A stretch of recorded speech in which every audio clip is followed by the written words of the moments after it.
You think a sealed monolith in deep space can't surprise you? Then SCP-6372 goes quiet and a whole site is gone. SCP-6372 is classified Euclid. The star system containing it is closed to the public. That closure is disguised as a highly unstable reality. It is blamed on prior en masse testing of Lang distortion drives. Any civilians who enter are detained. They are amnesticized and released by stand. The goal was further research. They needed a viable way of entry into the structure. They also needed to decipher the symbols it bears. SCP-6372 stands on the surface of BU-45996-V. It pierces up into the exosphere. It is a massive stone monolith. It is made from an unidentified smooth black material. It seems indestructible, yet engravings keep appearing. Untranslated runes. They do not match the Martians. They do not match the Turoniu. There are no points of entry.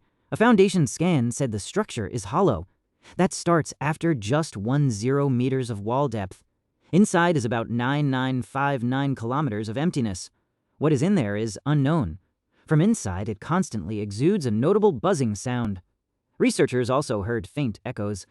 They sounded like undecipherable whispers. Dr. Stevens said there is a certain rhythm within SCP-6372. He said its songs are what truly intrigued the team. The monolith resisted every kind of damage, anomalous or not. It also shrugged off weather and physical forces. That makes its age and composition impossible to pin down. The only clear fact is that it is not native to the planet.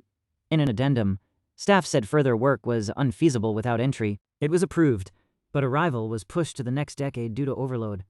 Entry testing began anyway. Then, during the most recent test, contact with Provisional Site 6372 was lost. A recovery fleet was sent. They found the site destroyed entirely. Its structure had seemingly melted. All personnel were reduced to skeletons.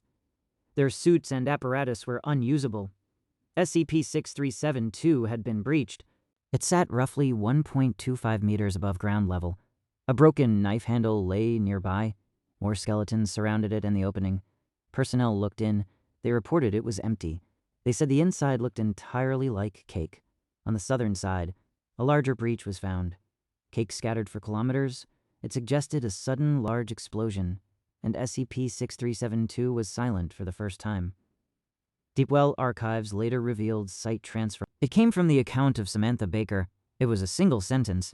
The message title was SCP-6372 translation. Its meaning and importance were unknown. It read, "This is not a place of honor." Then it read, "Pico de gallo salsa." That was the whole entry. Between SCP-6371 and SCP-6373,